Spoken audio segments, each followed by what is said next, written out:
This is Girls Stop Playing, a weekly show that empowers Black women to stop playing with their potential so they can live a life that they love. I'm Coriel, your favorite homegirl, and I'm on a mission to help Black women make the money and get the honey. You can have it all as long as you're willing to work. This is the Girls Stop Playing podcast, and I'm your favorite homegirl, Coriel, here to encourage you to stop playing with your potential and start working for what you want in life and in love. You already know that I'm bringing you the information and the conversations to help you make the money and get the honey. You can have it all as long as you are willing to work. And baby, we got a working woman in the building today that is making the money, got the honey, and is helping you get your honey too. We got Crystal Jordan in the building. Your last name is not Jordan though anymore, is It's it? Jennings. Okay, let's put some respect on that. We got Crystal Jennings in the building. Hey, Hello. Crystal. Hey. I'm happy you're here. I'm so excited. It's like a long time coming. I was going to say, it's been a long time coming. So we're going to get into Dear Alpha Female, right? We're going to get into that. But Okay. who is Crystal outside of what you do professionally? You know what? That's a great question because I had to learn that myself. For a lot of years, I did not know. I didn't know who Crystal was outside of being a mom and a entertainment publicist. And so Crystal is a woman that loves, I love my friends to be happy. I love putting everything I have into friends and family. I'm also a bit of an empath. So I learned that I have to take breaks from certain things because I can get very, very emotionally involved and invested, right? But I think that's also what makes me who I am, just the fact that I really feel deeply for people. It also makes me great at writing, right? But I love my family. I love friends. I want everyone to be in their best, their best self. I want my friends to all find love and have love around them. And not just a relationship love, but just I want them to be in a good space, period. I'm always the one trying to check on, making sure that they're okay, making sure that they are in a good space. I love horses. I love riding horses. That's something a passion I was able to rediscover, later in life when I realized, wait a minute, what do I enjoy doing outside of work? And I would say riding horses and being on the beach are my absolute two favorite things. Riding a horse on the beach. And Hands I did down, that. That's you. I did it. Cabo? Turks and Caicos. Okay. Horse in the ocean. I did one at Cabo on the beach. I was like, oh my God, I've maximized my pleasure. Listen, I didn't realize that Mexican horses speak Spanish, baby. That horse was not listening to. They do. That was so scary. That was a scary experience. If you don't ride, see, I have a secret. All horses speak Spanish. Really? It's weird. I just feel like So an American horse is not going to be any safer for me? no. Okay. They do, and it's funny because I had a horse that would not listen to me, and a trainer and a good friend of mine was Hispanic. And I was like, oh my God, because he said something to her and she just started listening. And I was like, but I think that they have just a way with horses that, horses respond to energy, which is a good lesson. I think I learned so much about myself through my horse. So one of the things, I think the very first thing that came out of your mouth was I had to learn who Crystal is. And having lived several lives, because I feel like we go through these seasons where in this season, 10 years ago, I was a totally different person than who I am now. What made you feel like you no longer knew who Crystal was? Well, I think myself, like a lot of women, we tend to get engrossed in caring and nurturing for others, right? So I got married at 20, I had a baby. So I was in college, I was married, and I had this beautiful little baby girl, and I became mom and wife, right? Crystal at 20, who didn't even know who she was, became mom and wife and a student. And then she went, and I had another baby a few years later. So I was a proud wife. And, as a mom, you put everything into those babies. And as a wife, you put everything into that man. And so, and then eventually I started my career. Well, at 31, my marriage ended, right? So I had been married for 11 years. Actually, we were together for 13, married for 11. So all I really defined myself as was wife, mom, and career, right? And so when I lost a big part of my identity when I was no longer a wife. And I remember thinking like, wow, I can't believe that one day this person woke up and basically took away who I am, because that was how I defined myself. So I took that wife, Crystal, and I put that into work, Crystal. And so Crystal became married to her work. And I took so much pride. I took the same intensity, right? So at some point I started to burn out, and I started to have migraines. I was having migraines every day. Coincidentally, my business was doing the best it ever had. I was in a great place. I was earning more money than I actually thought that I would earn on my own with my own business. I mean, that was something that just happened accidentally. And I was like, wow, this is amazing. But I was so unfulfilled internally. And so when things looked the best on the outside, they were the worst inside, because I really had no explanation of who Crystal was. Crystal got up to serve others, be it her job or her children. And she was at no point serving herself. And so that's why I said it. I think it was, like you said, 10 years after. So around 41, I had to totally figure out, like, what do I even like? What do I like to do? Who am I outside of Enchanted PR? Who you are for Or everybody my mom. else. Yeah, or being mom to Chanel and Stone. Oh, come on, Stone. I love that name. I feel like that is such a common Yeah. scenario that so many women find ourselves in, and for different reasons. I mean, I didn't have my first baby until 35, Right. and I still feel like I didn't know anything and I was not ready. So to have to make that transition at 20 before you have even had time Womanhood. to define who you are or mature or Yeah. grow into the woman who you could become, I can't imagine that. And so even if it's not becoming a mother at a young age or having a baby at a young age, it could be when you are doing so well. To your point, I'm doing so well in my career, but something just don't feel good. Like something doesn't feel right. And a lot of times it's those crossroads where we wake up or we look in the mirror and we're like, okay, wait a minute, what am I doing all this for? Right. Who am I really? What is the purpose? And so I love that you can speak to like the evolution of, I recognized all of this, I learned some tough lessons, and now here I am. So I want to talk about some of these tough lessons. Okay. Because you were on the Single Wives Live we did a couple weeks ago. We're going to do it Yes. again, y'all. If you missed it, don't worry, we're going to do it again. But you talked about the fact that you were married the first time. And I don't remember exactly what you said, but what you just said right now, he took it away from me. It brought back a memory that I had in that moment of where it felt like you didn't want the marriage to end. That's what I got from Yeah. the conversation. So is Yeah. that correct? Can you Absolutely. talk to us about what that looked like? Absolutely. And I think I think it's important for us to acknowledge, a lot of times we've been taught, you know, if somebody doesn't want me or something doesn't want me, I don't want it. It's one of the 48 laws of power, right? Despise what you cannot have. But it's also not something that works for real life. It works for business and it sounds really cool, but it's also not something that works for real life. And so I was so in love in my marriage. Things weren't perfect. As we know, marriage is never perfect. But I was really, really in love, and we went through some difficult times. And as a result of us going through difficult times, my ex-husband started having an affair. And I was devastated because again, you know, when I mentioned, you asked me who I was, I'm someone that wants everything to be right for everyone, right? So I had this idea that I was going to have this perfect family, my kids, boy and a girl, dad, perfect, you know, white picket fence dog. We had everything. And all of a sudden, he was involved in an affair, and the way I thought he should get out of the affair, he didn't agree with that. And he did not. And so he decided to end the marriage. And it really did feel like I had given someone else the ability to define me because I took so much pride in being his wife. So, yeah, I was heartbroken. And coming from a mother and a grandmother that are like, girl, you better get over that. There was no place to actually just say it's okay to really mourn your marriage being over. And instead of actually mourning it, I just dove into work, right? You controlled what you could control. I controlled what I could control, and I did not allow those in my. I mean, I was basically a functioning depressive in a functioning depressive state because I didn't know what to do with all this pain, and I didn't want to. I just sometimes it felt physical how much pain there was. I mean, this is 13 years. This is the love of my life. Our families are ingratiated, right? Our children don't know anything else, and all of a sudden, one day, it's like, it's over. So when you say your mom said get over it in terms of the sadness of the divorce, what was her take on the infidelity? Did she tell you to get over that too? No, just leave him and get over it. Okay, leave him and don't look back. Leave him and don't look back. And I did. My grandmother, rest her soul, husbands come and go. You'll be fine. You're strong. You're strong. But I did not feel strong at all. You know, I felt like my identity, I felt like Crystal was just, I didn't know where she was.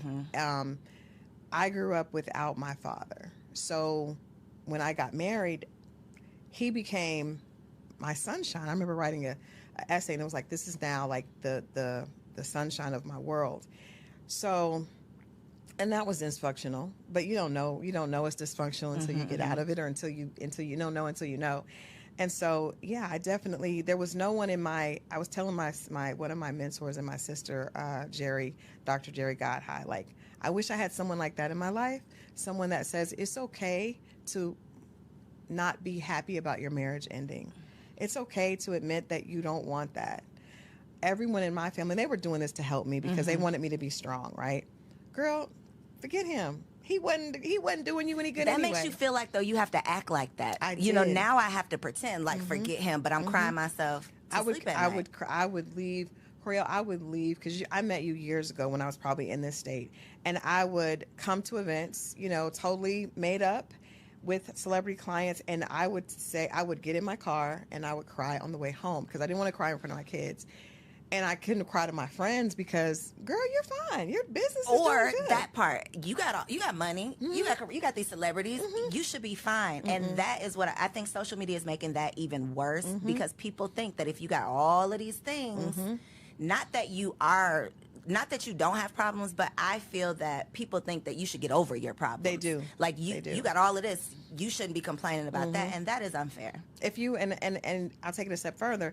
As a woman, we judge each other by how we look, right? And so I probably look the best because I lost so much weight from being depressed.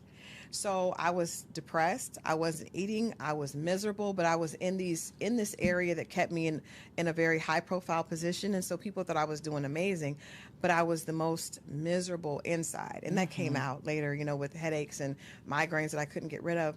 But I was watching the Wendy Williams docuseries, and I think that opened up an opportunity for us to have this type of conversation. You cannot judge a book by its cover, and money and fame and success do not, basically they are great to hide the pain, but they don't take away pain. And they're great to afford ways to alleviate not feel dealing with it. Right, that part. So it's not a good mix.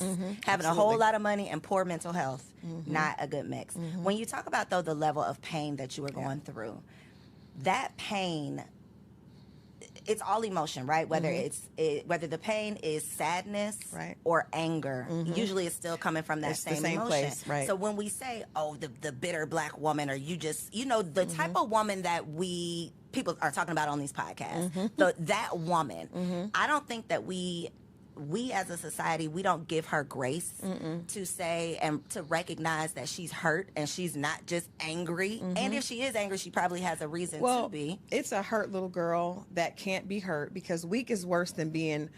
It's better to be a bitch than to be weak in our culture, right? So it's better to be, and I've had my mentors say, Crystal, you got to find that inner bitch, right? That's where you should do.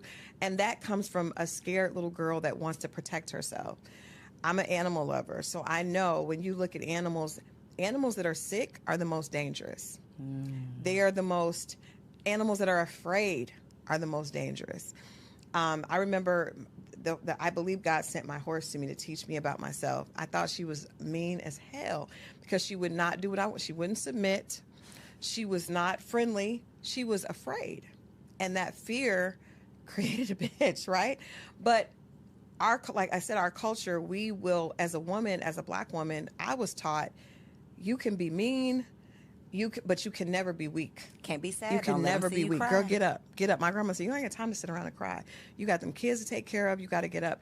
And so it's funny that the things that we tell our daughters are the same things that later they get penalized for. We complain about it when you grow up and are displaying the same things that we taught you as a little girl. And it's the same conversation that I've had several times about dating. Because when we're little girls, the only thing that most of us hear is don't bring no babies home, don't have sex, stay away from those boys.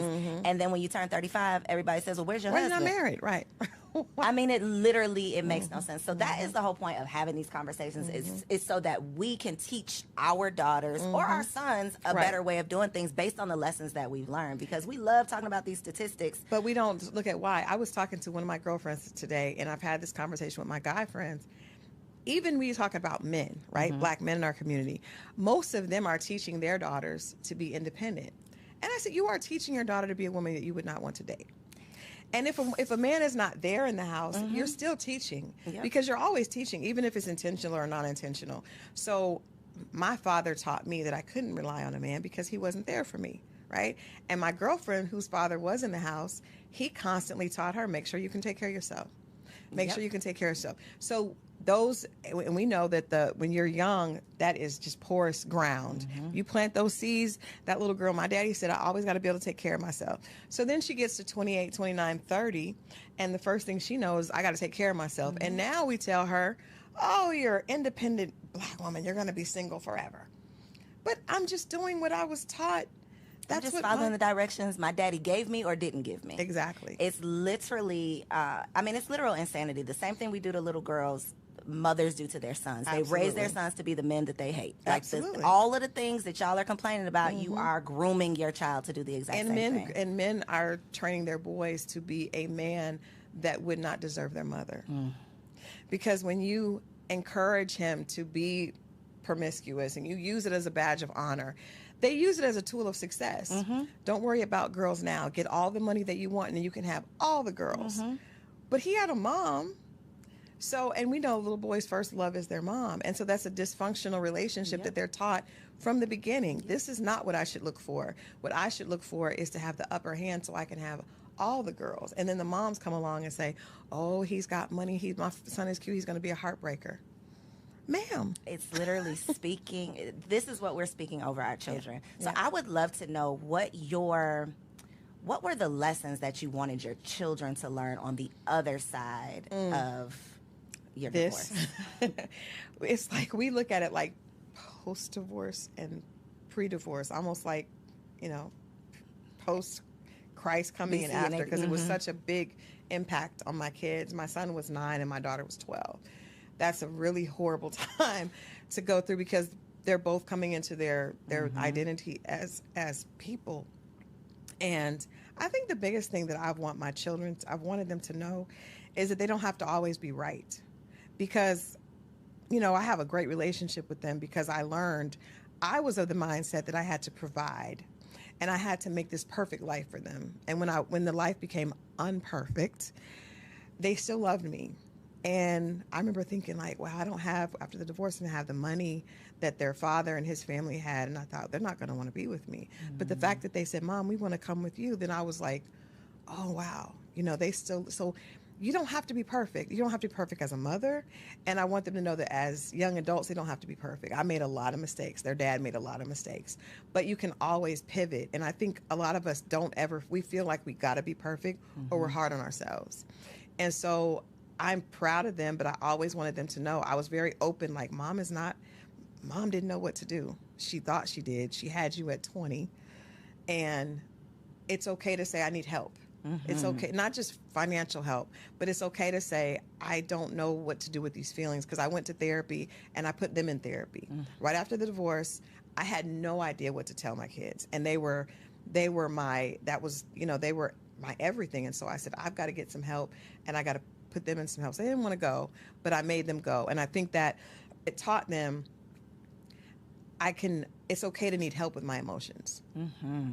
My motto is, my sons will not believe they have a strong Black mother. I am not a strong Black woman. I am, help me. I am weak. I am a damsel. Please help me. Open the door, pump the gas, whatever it is. I don't want you to think that I have it all together, because I don't want you to expect any woman you ever come across to be so strong and have it all together, and then she's weak if she's not. If she's not able to. And I think that our mothers did us a disservice. At least, I don't know about your mama, but my mama, I never saw her cry. No, she did the best. They did the best they could, but they were taught. We were taught. Our culture was taught. It all goes back. It all goes back to the root. But that's why it's so important for us to be intentional based on the lessons that we've learned, so that we're not just repeating that behavior. I was dating this guy because I had a long period of dating that was not good, and I just let's talk about it.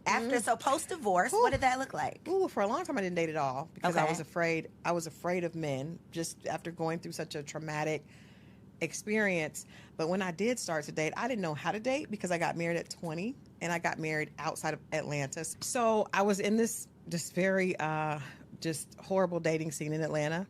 And I remember going out, and what years was this? This was a mentor told me not to waste my 30s, but I did. I wasted most of my 30s. So I didn't really start dating until I was almost 40. Okay. So I got divorced at 31, 32, and all those good 30 years I wasted being sad and depressed and just hiding. Look at this camera right here and tell the ladies in their 30s this ain't the time to play around. Ladies, let me tell you something. Marie told me, girl, don't waste your 30s.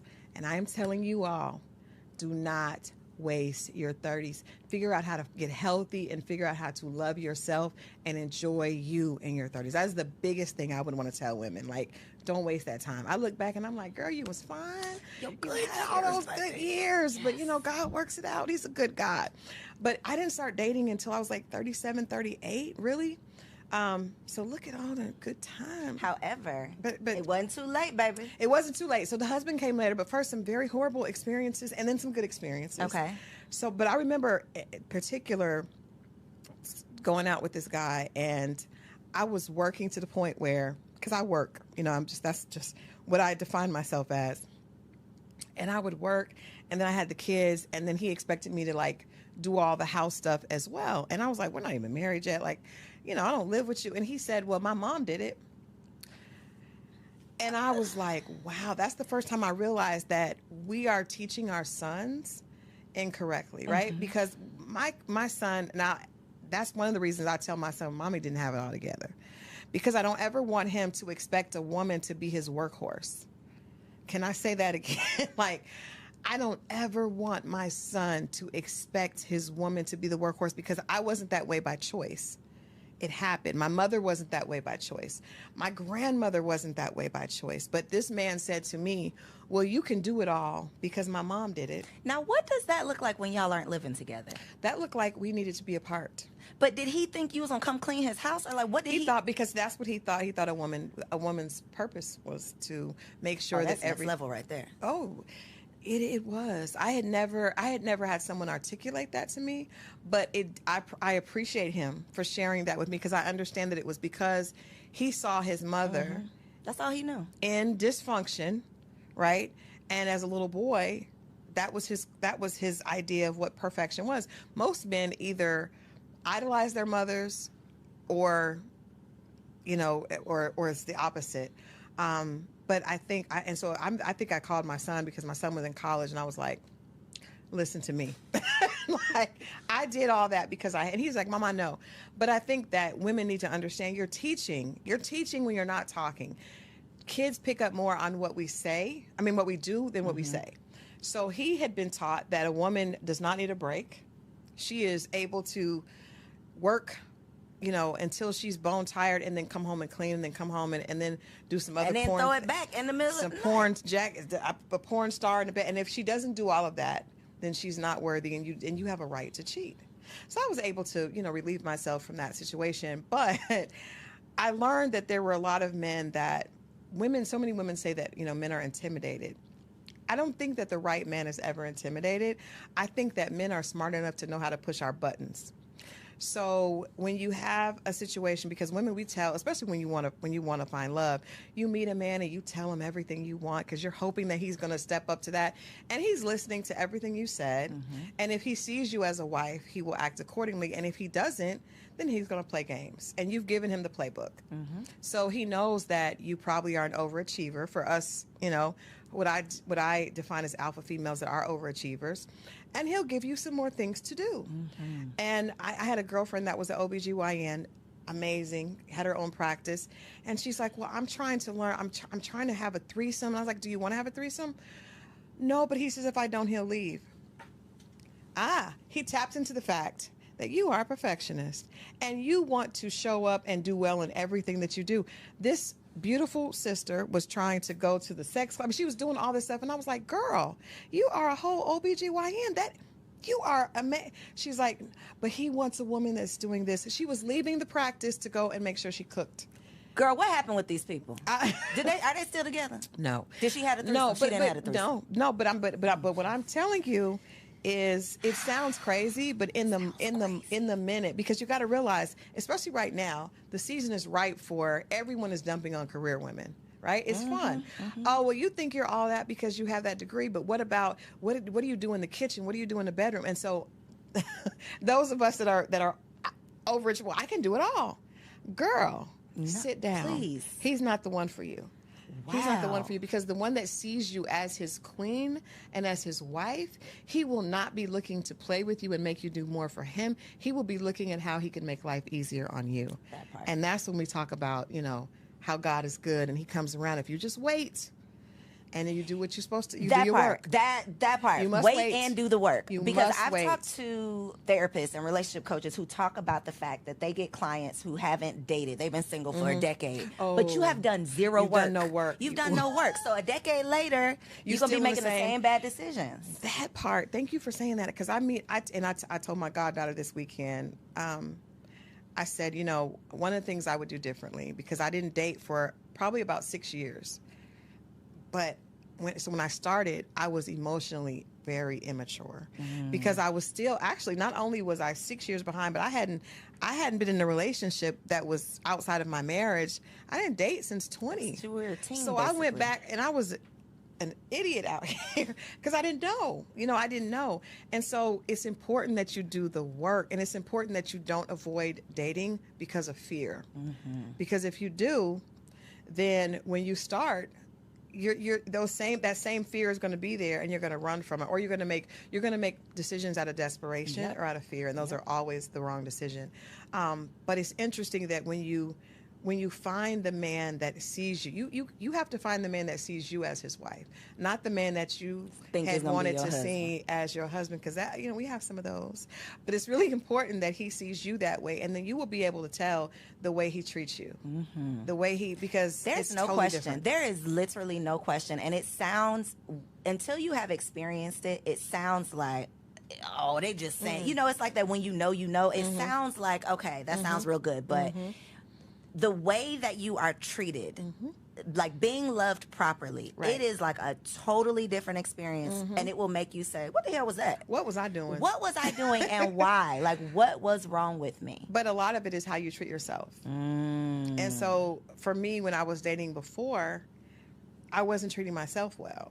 They saw that I was chasing these clients and trying to be perfect for them, trying to make sure they had everything, doing all this stuff for my kids. So they were like, oh, let me jump in this. Let her do some stuff for me. Let her do it for me. So I want to get to this husband. Yay. Because, before you got to the husband, you talked about the fact that one of your challenges, which I want to bring this up because I feel like it's a common challenge, is couldn't nobody tell you nothing. Yeah. You were never wrong. And I think that for successful women, women who have been successful in any area of their lives for a long enough period of time, we start to feel like, because I've done this, I can do I'm right about everything. Yeah. Nobody can tell me anything. Absolutely. So talk about your experience with that, and then how other women who may be exhibiting those same behaviors can stop. Well, it's two things. For me, it was twofold. So not only was I doing really well in my career, right? And I'm a hard worker, so I knew there's a formula, right? That I know if I put a lot of hard work in, there's going to be a return on my investment. And it had been proven correct. But also when you go through trauma, right? I went through being married and having, 5-bedroom house, 2 cars, to being almost homeless after my divorce, right? Didn't have anywhere to live, built myself back. So in that building yourself back, I remember my kids, we went from the first year I was divorced, we were adopted by a family for Christmas, right? Because I came back and I was like, my ex-husband was like, go stay with my parents. And I was like, no, I'm going to build this on my own. So we had to be adopted. And so that would be humiliating for a lot of people, but I told them, I said, we're going to do the same thing for another family. And we did. So we went from a 2-bedroom where I used to sleep in the living room because I didn't have a bedroom, but I just knew I was going to make sure my kids were good, to, at the time that the kids were graduating, we had another 5-bedroom house. I had my own 2 cars outside, and everything was good. So that journey of like 32 to 38, I pulled myself up. And not only was my work doing well, but I had all this life experience of I did it. I put my all into it, and I got my kids. We adopted families. We would do things for people for Christmas. I went from driving a car that had a black eye to having, a luxury car and a backup car out. All that I did on my own. So sometimes God has to tell you, hold on now, little mama. Let's reel it on Hold back on. in. Because you fight so hard, and it's like, and that fight becomes your identity, Yep. right? And so when I would meet men that to date, and they were struggling alone, I'd be like, what? I have 2 kids, was left for dead, and I've managed to be in this beautiful home. I'm not listening to you. And even when I would hear other things, because a lot of that it wasn't necessarily from the fact, I knew that I was always really, really good at what I did, but it was also the fact that I was able to come from the mud. I knew what it was like to cry every day, to sleep in the living room, and my kids not to have the bedroom suits that they had before, to go from that to that. So that created an arrogance and an ego that was, again, to hide that sadness, but it was, I'm not going back there. Mm-hmm. One of my favorite movies is racially incorrect, but it was Gone with the Wind. And there's a scene where Scarlett says, "I'll never, as God is my witness, I'll never be hungry again." That was me. As God is my witness, I'm not going back to that. And nobody can. Before, I was married, and that's how I ended up in that situation. Now I'm in control. Crystal's in control. So when Crystal's in control, you can't tell me what to do, because look what I've done. So that created. You can't tell me what to do. Ooh. You That can't. is the attitude. And how can you tell me when you haven't done it? So, and I also have around me a very amazing, brilliant group of female friends, right? And a lot of us have the same energy, because they're really hard workers, right? And so you have people that have beat statistics and have been able to say, oh, I was told, I remember when I got pregnant in college, my guidance counselor said, drop out. Drop out? No, I'm going to graduate. I'm going to graduate on time. I'm going to do this, this, and this. When I got divorced, go home. Go stay with my parent. No. So that creates a belief in yourself, which is good, right? But it also has the other side of that is it was very hard for anyone to tell me anything. And the people that are around me that I probably did respect weren't going to tell me, because they were of the same ilk, right? So they felt like, girl, he's, But I would always look at men that didn't have, and I would feel like, well, why would I ever listen to you? Because you haven't been able to do what I have, and you have far less obstacles to get over. And that was the wrong attitude to an extent. But me going on, Iyanla Fix My Life, and I really did not expect her to, I'm a publicist, so I'm like, I'm not going to do anything that puts me in a bad light. That was not my intent. Did you have a choice? I did. I said no at first, but then a good friend of mine was like, I think we need help. But we thought that it was help in the fact of understanding why these men weren't. Right. You didn't think it was. No. She was going to get on you. At no point did I think that. No. Until I got in the middle of it, and it was too late. You here now. What was your big lesson that you took away? Ooh. First of all, I think that I'm smart enough to listen to someone that makes sense, right? So the things that Miss Iyanla Vanzant were saying, they were very, very raw, but it was also a woman that I respected, and that I knew she wasn't lying, because it was true. What she was pointing out to me was true. So I learned that the very characteristics that it took for me to create this impenetrable woman were also the things that were holding me back from finding love. And that was my big lesson. Like, okay, you did this, and this got you where you needed to be, but this also created some very negative, behavior that you have to fix. You cannot just get here and be like, ta-da, I'm done. Well, he gonna have to come to where I'm at. Well, no, ma'am, that's not how that works. And all this has been built out of fear and pain. So now we got to deconstruct that. Crystal's still going to be hardworking, right? Crystal's still going to be smart, but Crystal doesn't have to be afraid of being hurt. Crystal doesn't have to live in desperation and basically being afraid that she can be reduced to that broken woman that she was before. That is a very tough thing to get over, because we build up the walls, and then those walls keep out the very thing that we desire. And then you meet someone who has the potential to love you properly, and then you still can't accept it. You still can't accept them. So what did it look like when you actually met your husband? Well, I would say to that, this is very sad, because I would say, like, it's unfair that you would get shot and be laying on the floor bleeding, and would be responsible for getting up and cleaning up your own blood and putting yourself through rehab. But life is not fair, and that is unfortunately how it goes. So whatever you're in pain and you're hurting over, it's your job to fix yourself. Physician, heal thyself, right? And so it it looked like, thank God he sent me a man that had a lot of patience and that was able to see through that, right? But I had done a lot of work on trying to realize that the things that I was holding dear were things that I was afraid of. So I had built all these things that I wanted in a partner that really had nothing to do with being loved correctly. Like, I had a very long list. And on that list were some things that made sense. And then on that list were some other things that did not make sense. And so I had to, when I met my husband now, he didn't meet some of the things that were on my list, but I was thankfully bright enough to pay attention to his actions. And his actions were, I literally did not think a man like this existed. I really didn't. And I had heard it, and I could believe it from my friends. I remember seeing, some people, different people online going through things. I could believe it for my girlfriends. But not me. But I just, because you don't know what I've been through. Like, all that time of fighting, it does something to your self-esteem. This is another thing. I was loving myself with conditions. What does that look like? So I would be hard on myself, really, really hard on myself if I didn't have what I wanted.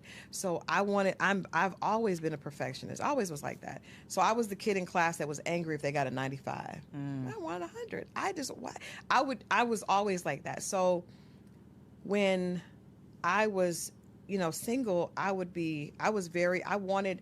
wanted to make sure that I had this for my kids. So I would work extra amount. I would put myself through things, and I would never tell myself, Crystal, you are good as you are. It was like, no, girl, you need to do this. You need to get on it. You need to look, you 20 pounds overweight. That's not acceptable. And I was hard on myself. I was mean to myself.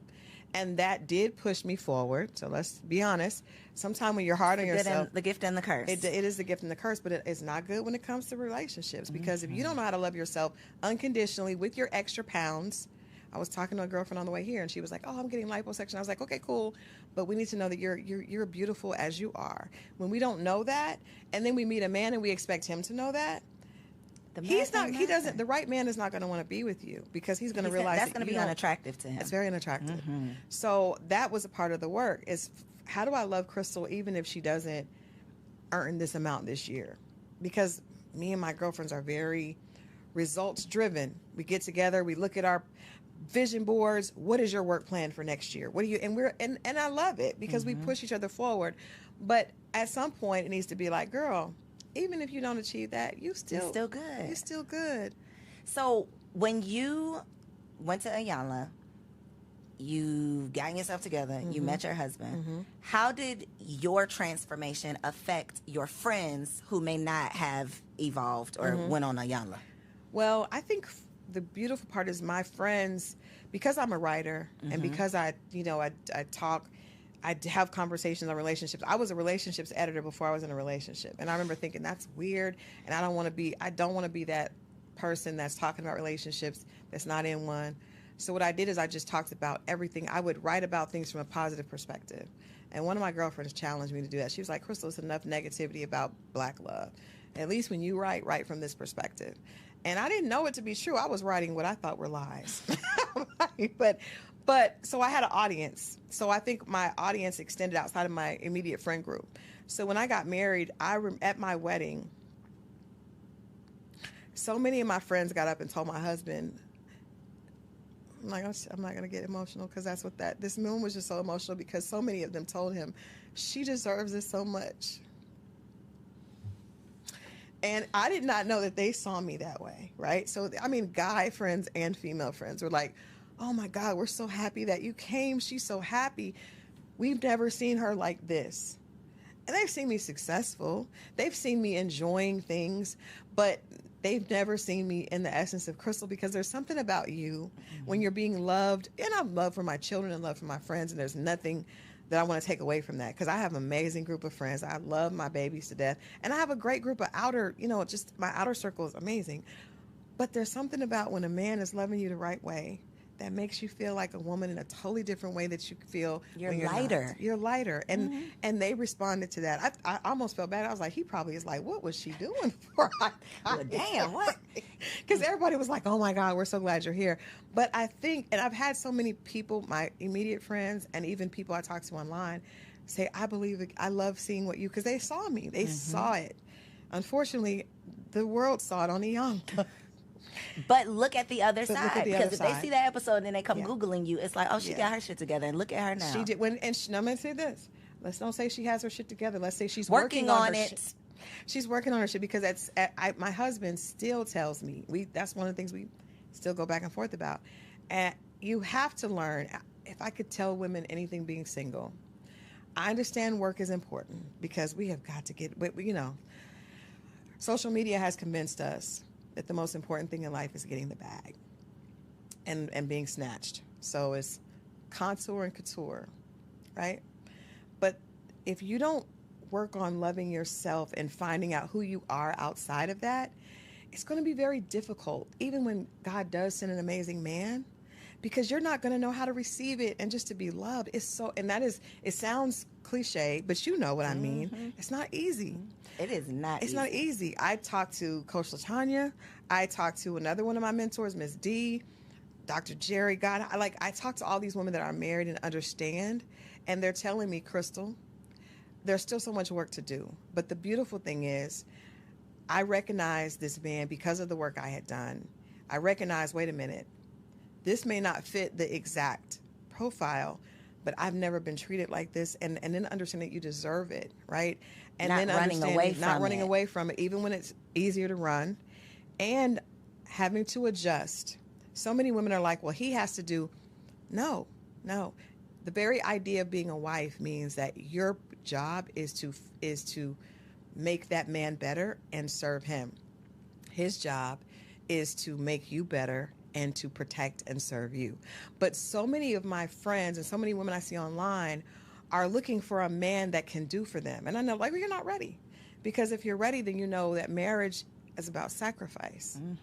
And so what are you willing to do for the How right will man? you serve How will in you your serve? marriage? That is not the conversation that we see on social media. At all. How can he bring the money to me? That's That is because those are all ridiculous. single people having those conversations. They That's why. are. Because They the stay married single. people, and they're going to stay single. gonna stay Married people single. know the sacrifice that marriage takes, Mm-hmm. and that even if you have the partner for you, Right. it is still work. Oh, it's still work. It is still work. It is always going to be work, but it is work that is well worth it. And I think if you find a man, and I think, our gut as women, we were given a gut instinct. I feel like it's God's way of whispering to us.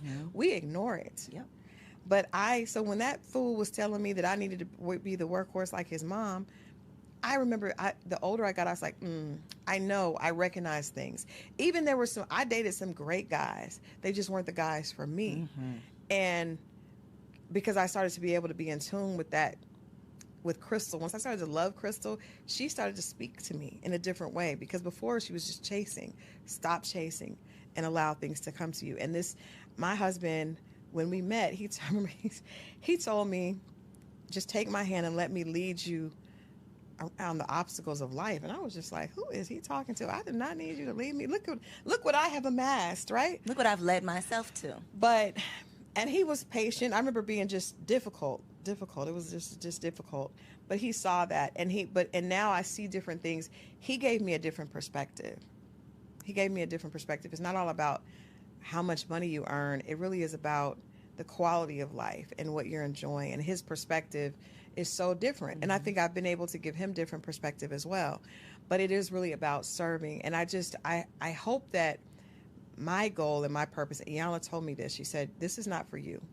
This is for the women that you will be able to help. And that's why after I went through all that, I wrote the book, because I was like, I have to, because this is not for me. So we got to talk about the book, though, Yes. because part 1 and part 2, right? So part 1, Dear Alpha Female, it's not him, it's you. It's not him, it's you. What is just a couple of things, as we've talked about, being so successful that can't nobody tell you nothing, being afraid, so you put up the walls. Yeah. What are some other common things that women are doing? Let me share with you. So happy you asked. So a lot of times what we do is this. We will we see a guy that we like, right? And he has all the bells and whistles that say no, but we are attracted to it either because he has the financial portfolio that we think is a good fit for us, or he may have the look. He may be fine, and you just be like, or he may be able to do some things to you that make your body say yes, right? And praise God for all of those things. They all count, yes. They all count. But you are ignoring the other bells and whistles because of that. So a lot of times you're the smart, beautiful sister that you are, will try this with him. I'm going to give him a chance. There's nothing that this man has done outside of make your body sing, which is important, but not the only thing. But there's nothing that he has done to show you that he sees you as a wife. And you give him a chance. And then when it doesn't work, I'm done. Forget it. Men are all bad, and I'm not, and you want to argue, go online, talk bad about men, but you chose that man. You knew deep down inside, you knew that wasn't right, and you used that as a defense and a block. And the right man doesn't have a chance now but you made that choice, sis. So in the book we talk about, I've talked to girlfriends. We're just gonna be honest. That man is married. Okay, he's separated, but he's married. That's not your husband. But you can give me 8 million reasons, and that's fine. But then when that doesn't work, you're going to use that pain and say, well, this is what was done to me. I was hurt. Well, you hurt yourself. Yep. You hurt yourself. The lack of accountability. So you must, if you're talking about, we want to talk, because women love to dig into, well, this happened to me, and I didn't deserve it, and da-da-da. But God gave you a beautiful brain that you're able to use to achieve. Because I see some of the women that I relate to that are in our circle of high achieving women that are able to, you're brilliant. But when it comes to making decisions with men, you act like you didn't know. You knew. You knew. You knew. And if you didn't know, then you weren't in touch with yourself. Yes. Because you weren't listening. So when we're using those examples of men that we had no business being with anyway, and you use that as a reason that you're not giving someone else a chance, sis, that is you. So that's just one of the examples, because that's one of the things that we do a lot. We love to make the wrong decision and then use that as ammunition against the next guy. Yep. But that is all on, and I've been there. We all have been there, which is why there's no denying it. It's like we've all made bad decisions. Ask me how I know, because I did it. Because we've all done it. Wasting years. It's a journey. Wasting time. So the first book, people were a little, not that they were upset, but people don't want to be told that it's you. You are the problem. Yes. So as a solution to the first book, there is a second. I have a second book that's coming out this summer. But when I realized the response from women, I do feel like I need to double down in a way. I want people to get the message, which is why we're doing another edition of it. But the reality is, when I went on Iyanla, I was in tears. That episode, she told one of the girls was me and 3 other colleagues, and she was like, "Well, this is what happens to me." And she said, "Well, if dogs keep ending up at your door, then you need to up the wattage on your light. Maybe what is it about your light that's dim that's attracting all these dogs?" We were in. She didn't take it easy on us, right? She was not playing with us. And that's why I believe that women, at least the alpha women, women that are leaders, and I know people hate that term, but it's just about a woman that has leadership qualities, right? Iron sharpens iron. One of my favorite quotes. It's not a pretty process. Nothing becomes beautiful or valuable from just petting it and placating it. No. If I'm doing something wrong, Corey, I'll say, "Crystal, no, come here. No, wait a minute. That ain't gonna work. You stop me, right?" And that's not about, okay, because guess what? When you're in the boardroom, you have to speak with authority, right? Because you're able to speak with authority is how you're able to get promoted. You speak with authority on your platform. You can't get on there and well, I don't know really how. I'm thinking, girl, ain't nobody listening to that. So I think that it may be uncomfortable. It was uncomfortable for me, but that's what I needed. The people that were giving me, "Oh, Crystal, you're amazing," they weren't helping me. Yep. They were not helping me. So yes, I have another edition coming out, but I think that the interesting thing in this book is this Dear Alpha Female, it's not him, it's you. And I meant that, and I mean that still. But it's an interactive devotional designed to help you attract the love that you deserve. And nobody picks up on the fact that I'm saying you deserve love. The fact that you have been in leadership positions and you have these things and you're still struggling when it comes to relationships doesn't mean that you're not worthy. It means that you just have some more work to do. And you're fine with work because you have Your amassed, working ass. You can do this work too, sis. you got the degrees, you got the positions. You're okay with work, but you can't assume that you can work over here and not work over here. Crystal, you know that was literally my whole message with the Single Wives Club. It was, what is the work on yourself to get what you want? But I was met with so much. Yeah. I'm not about to do nothing for no man. Or why would I want? It's like, it's for you. It's for you. It's for you. And to your point, the same tenacity that we pursue these degrees and these careers, and we will take a class and hire a coach and do all of the things, but when it comes to your relationship, you think he's gonna fall out the sky and just fall in your lap and then he's sweep supposed you to off your feet. he's supposed to just deny everything else, but you're non-emotionally mature behind, Take you as you and just are. take you as you are, and you don't know how to speak to him. You don't know. I very rarely hear, especially on social media, which is why I'm so glad you're doing what you're doing. I rarely hear women speaking about what accountability do you have to a relationship, right? None. All we want to talk about is what he's supposed to do. And that's why I can understand why there is a backlash from men to an extent, right? But at the end of the day, we need to be figuring out, how can we love each other? How can we love ourselves first? Because That. you can't be empty and be a good partner. But if you're willing to go under a knife to make yourself look beautiful on the outside, why are you not willing? Why is it such a... Why they beating down your door why because are you just want them to read a book? I just want you to do some internal work, but it's easy to put on the makeup and to go get all these things because it doesn't take you acknowledging that there may be something going on with you. And I think a lot of us feel like we feel undeserving inside, and we don't want to look at that, right? Because you grew up thinking that maybe you didn't. And so you learn to get all these things to prove people wrong, but you haven't proven yourself wrong yet. And that's the problem. So you've got to go back and do that work. And it's self-work. That's the other thing too, because people have a problem with therapy. People are above people telling them, you can't tell me nothing. Tell yourself. Sis, buy the book and do your own work. It could be between you and the Lord. Right. But do the work. It's worth it. And you know what? The funny thing is, most of your girlfriends, I know, I remember I had 4 girlfriends. We would go to dinner, and I invited one of my guy friends to dinner with us, and he was like, you all are exhausting. And we know that because we're like, where are we going to go for dinner? Well, I don't want to go here. Because we're all women that are in leadership. And your girlfriends know you're annoying. They don't want to marry you. You don't want to marry them. And it's because all of y'all need to do some work. It was and I love the fact that we work well together.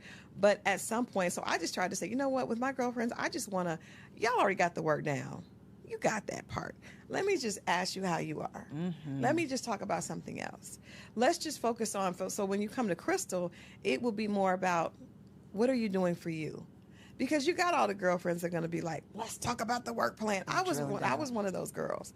But it's like, I knew if somebody were to ask me, some of my guy friends say, is this girlfriend still single? Yep.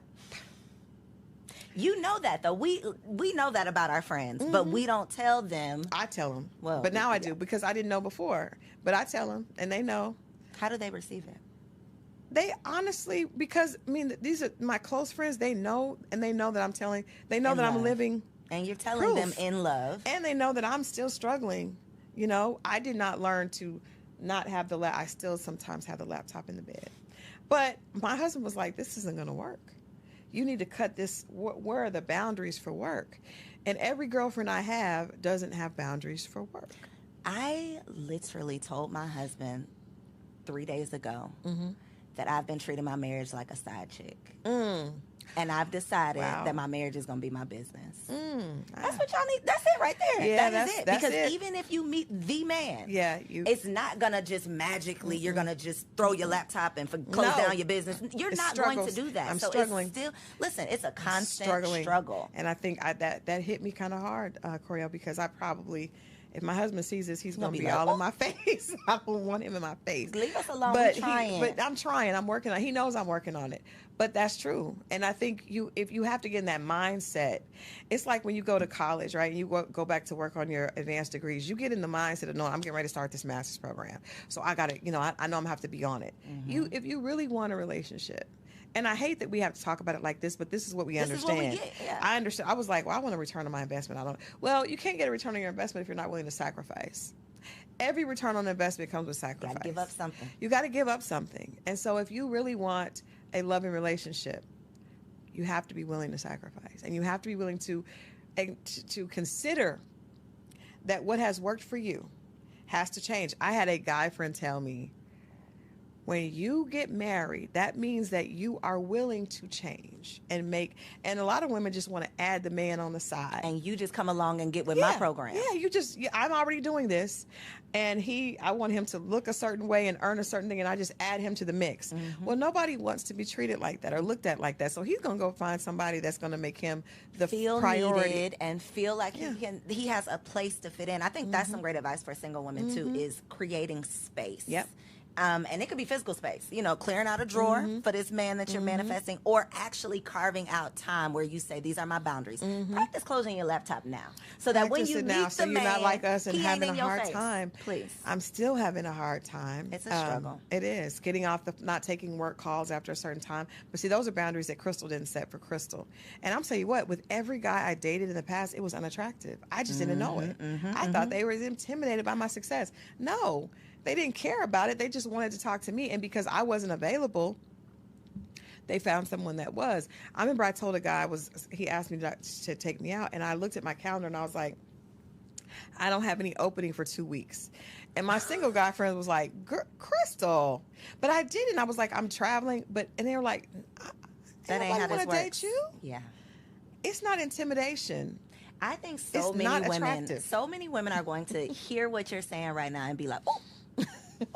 So listen, send this to a friend. You know which friend. You know which friend to send this to. Just send it to a girl. I saw this episode. Don't tell her why. Just tell her to tap in. This woman on there, she had this great story. Send it. Wink, wink. Please look in this camera right here, though, and tell them where can they order their friend a copy of this book. Yes, get one for you and your friend, because if that's your friend, usually birds of a feather flock together. So I know for me it did. And actually, one of my best friends wrote the foreword, Chili from TLC, and she wrote the foreword. She and I both are in beautiful relationships after both being single for a very long time. But you can go to Amazon.com. You can go to Barnes & Noble. You can go to Walmart. Any place. You can go to my website. You can go to dearalphafemale.com. You can go to The Real Crystal Jordan. But, get the book, and I promise you, there's information here that you'll be able to relate to. We talk about how the alpha personality, for most of us that are overachievers, it was created when we were little, right? I was a straight A student that always had to be on the honor roll, always had to do this, always breaking statistics. It's a beautiful thing. It's like black girl magic, but what's on the other side of that magic, right? On the other side of that magic. And so please get this book. It really is, it's time for us to allow the overachieving little girls inside of us to relax. We owe her thanks for carrying us thus far, but it's time for her to exhale. It's time for her to let go of her fear. It's time for her to be loved unconditionally, and it's time for her to grow. This is my love letter to all my alpha sisters. So if you want marriage on the other side of that black girl magic, log on dearalphafemale.com. Check out my girl Crystal, and I will catch y'all on the next episode. So if you made it this far, I just know you loved that episode. Well, what you did not know is that we recorded it right here in ATL at Elevate Studios. Yes, your girl has her own studio, y'all, and it's not just for me. I'm opening it up for you too. So if you have a podcast, if you are a vlogger, a YouTuber, or a content creator, and you are looking for a professional studio to record your content, or you want to hire me and my team to fully produce your content, make sure you check out the show notes below or log on to elevateagency.com.